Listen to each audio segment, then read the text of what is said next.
있습니다. 전도 3장 12절 말씀을 읽고 나누고 시작할게요. 사람들이 사는 동안에 기뻐하며 선을 행하는 것보다 더 나은 것이 없는 줄을 내가 알아. 사람마다 먹고 마시는 것과 수고함으로 낙을 누리는 그것이 하나님의 선물인 줄도 또한 알았도다. 선이란 예수의 그 길을 가는 것이다 라는 제목으로 말씀 나눌게요. 코엘렛 허무 속에 헤벨 속에 희망이 담겨 있다 말씀을 드렸죠. 전도서의 마지막 에필로그의 말씀으로 나누고 있는데 코엘렛이 단호하게 우리에게 이야기해 주는 것 중에 하나는 인생을 살 때 선을 행하는 것보다 나은 것이 없다라고 단언합니다.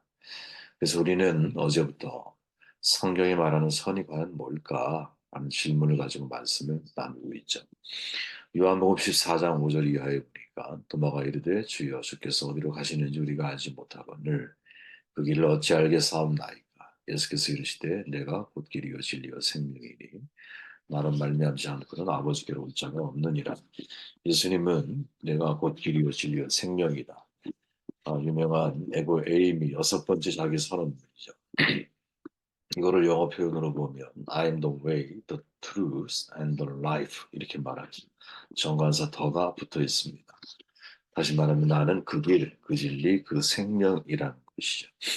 원래 정관사 더 의미 속에는 유일한 것을 가리키는 용법이 들어있잖아요. 그죠? 그래서 하나님께로 가는 많은 길들 중에 하나가 아니라 예수님이 유일한 길이다.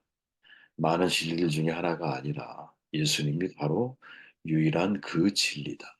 여러 생명 중에 하나가 아니라 예수님이 유일한 그 생명이 되신다. 이런 말이죠. 믿으십니까, 여러분? 정말 인생에 예수님만이 유일한 길이고 또 유일한 진리고 유일한 생명이라는 사실을 믿느냐 이거죠. 이 사실이 믿어져야 되고 이 사실이 사실은 기독교인들이 자기의 신앙을 돌아볼 때 너무나 중요한 음, 옥석을 가리는 사실 내용이다라고 말씀드릴 수 있죠.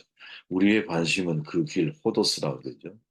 바로 그 길에 관한 말씀을 나누고 하는 겁니다. 내가 곧 그 길이다 이렇게 이해할 수 있겠죠. 흔한 말이지만 속도보다 방향이 중요하다. 방향이 잘못되면 열심히 무의미해지기 때문이죠. 길 걷기 위해서 우선적으로 방향을 정해야 합니다. 방향이 올바르면 정확한 목적지에 도달할 수 있습니다. 산 정상에 오르기 위해서 다양한 길이 존재하잖아요. 그러나 하나님께 이르는 길은 오직 한 길 예수님밖에 없죠. 그렇게 예수님이 그 길이자 곧 방향입니다. 예수님의 길을 따르지 않고 하나님께 이르는 길 없습니다.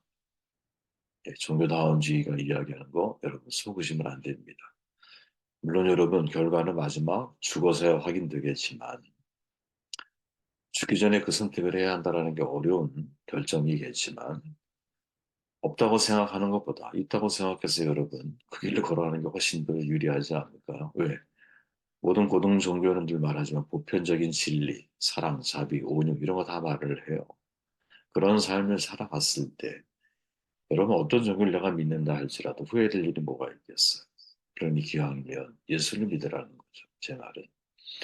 예수님이 하나님께로 가는 길이 이제 방향이기 때문에 그렇죠. 그리스도인이 이 믿음으로 사는 사람들이에요.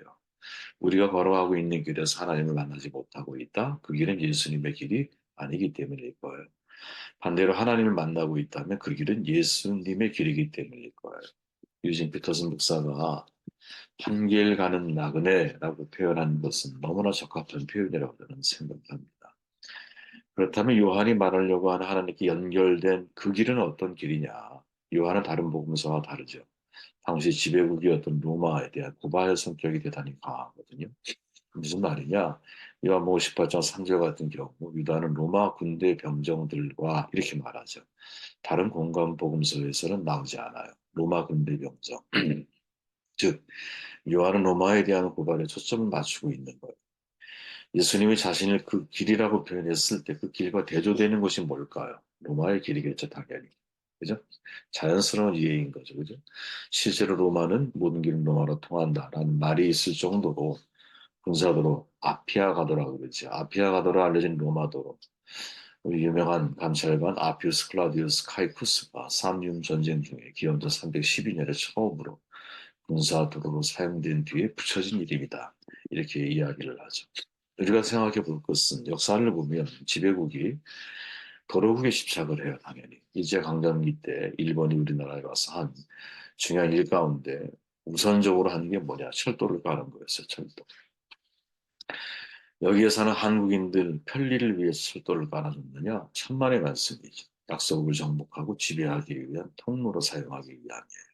식민 지배를 위해서, 또 천연자원을 착취하기 위해서, 다시 말하면 고열을 빨아들인 혈관과 같은 거죠.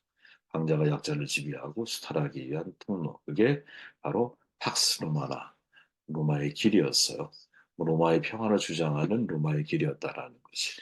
그러니까 모든 길은 로마로 통한다라는 말, 우리는 되게 긍정적으로 받아들여야 할 말이 사실은 아닌 거죠. 왜? 다른 나라를 지배하려고 하는 강자의 이기심이 그 속에 숨겨져 있는 거예요. 그런 나라를 향해서 사도 요한이 뭐라고? 내가 그 길이다. 이렇게 예수님께서 말했다. 에고의 의미는 요한만이 고백하고 있는 내용이니 이 얼마나 사실은 모든 길은 로마로 통한다라고 하는 엄청난 어떤 권력의 교만함 가운데 서 있던 사람들 향해서 던지신 일종의 강력한 선포와 같은 말이죠. 이 이야기를 여러분들은 마음에 기억하고 가야 합니다. 여러분, 우리가 잘 아는 창세기 4장에 하나님께서 가인의 제물을 받지 않죠. 이 질문은 역사적으로 계속된 질문이었다 그랬잖아요. 세 가지로 압축이 돼요. 이 질문에 대한 신학자들의 결론은 첫째는 피 흘림의 제사 가인이, 아벨은 피 흘림에 있었다라는 거죠. 가인은 피 흘림이 없었어. 왜? 농사를 했으니까. 구약 제사 피 흘림을 전제하잖아요. 예수님으로 얘기해 보면 물론 훗날에 벌어진 일이지만 예수 그리스도의 십자가 피 흘림의 희생 제물을 상징하기 때문에 가인의 제물이 아니라 아벨의 제물을 받으셨다는 것으로 이해를 하죠. 매우 알레고리한 해석이지만 널리 알려진 해석 가운데 하나예요. 이보다 진보한 해석이 뭐냐? 우리가 나누었던 가인과 그의 제물, 즉 하나님은 제물보다 그의 인격을 우선하신다는 거죠. 가인과 그의 제물, 아벨과 그의 제물. 제물보다 중요한 게 뭐예요? 제물을 준비하는 사람의 인격. 예배보다 중요한 게 뭐예요? 그 예배를 드리고 있는 예배자의 마음가짐, 살아온 인생, 이게 중요한 것이죠.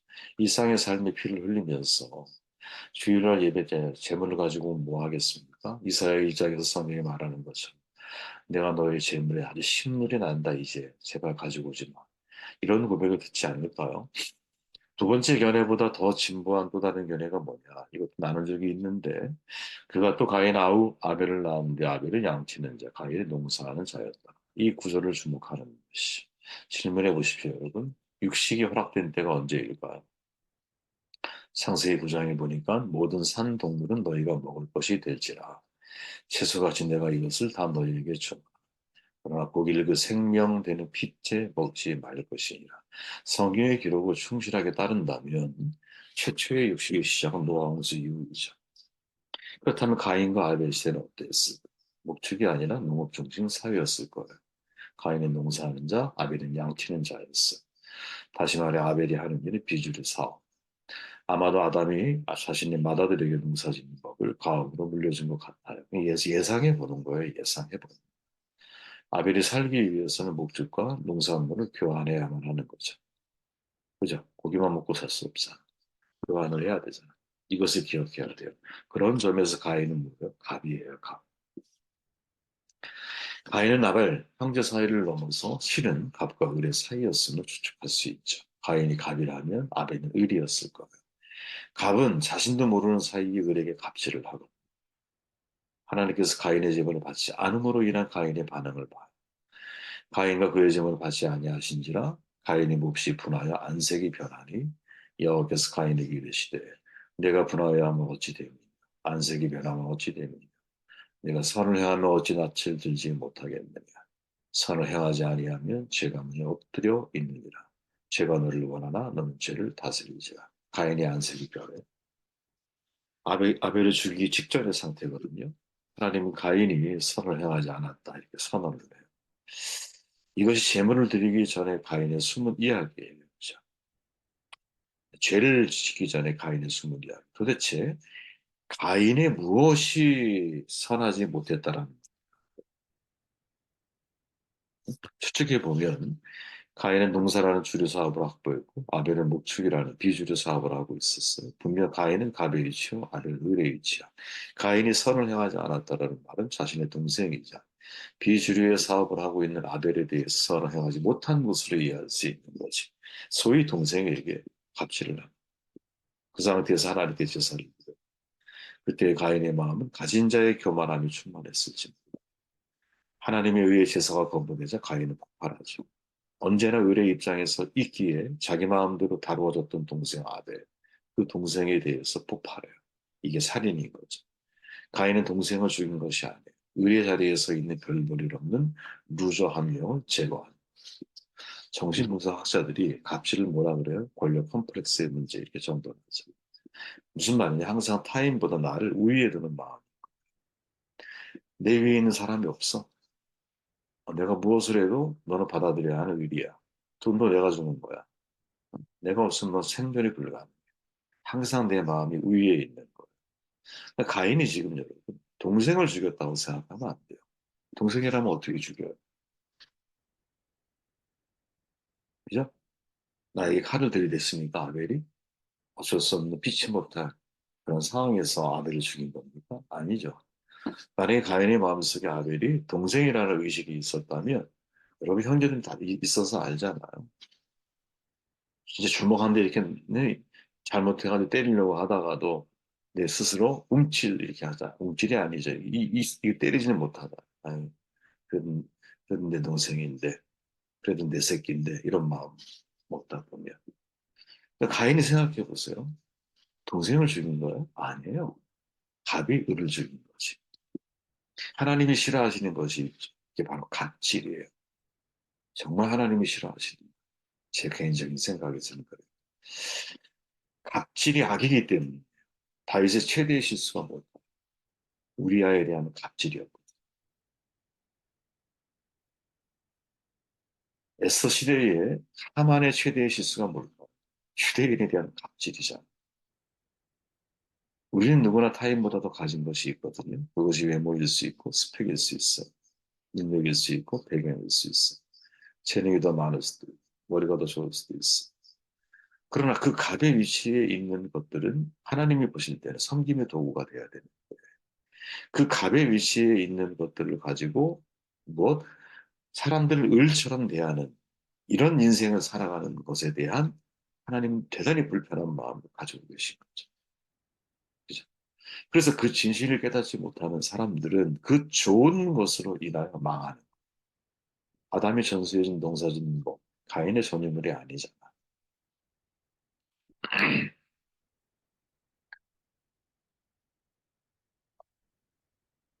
생각해 보세요. 그것으로 곡식을 얻을 수 없는 사람이 갑질을 하면 안 되잖아요. 나눠줘야 되잖아요. 진짜 하나님이 원하는 게 그거 아니겠어요? 그 좋은 것을 가지고 내가 누군가에게 나눠주면 참 좋을 텐데. 이게 내가 사람들을 지배하는 갑이 돼서 갑질을 하게 되는 일을 내가 만약에 하게 된다.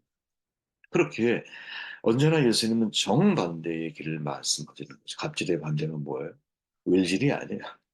사실은 갑질의 반대는 섬김인 거죠. 예수의 길은 갑질의 길이 아니야.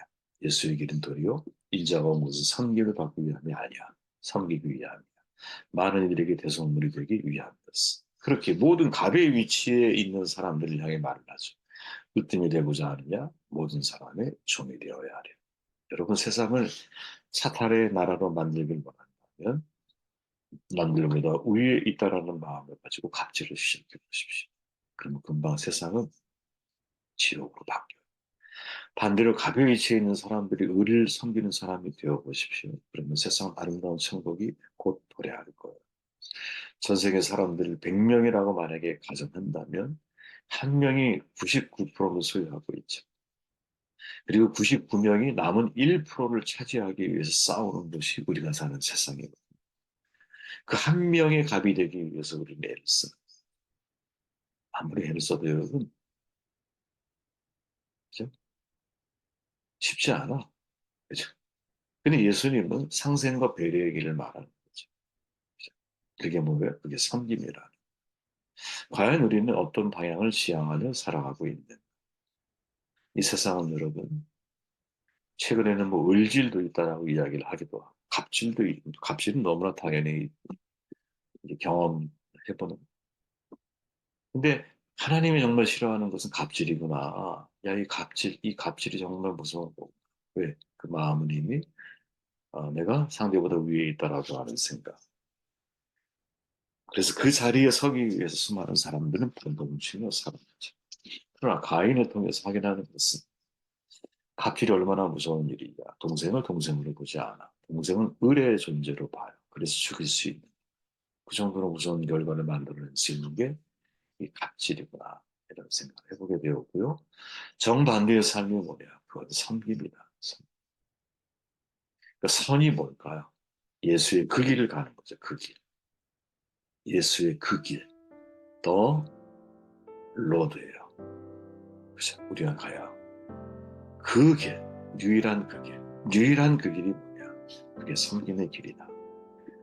이 마음을 품고 오늘 하루도 여러분들 각자의 자리에서 좋은 삶의 열매를 맺어 가시기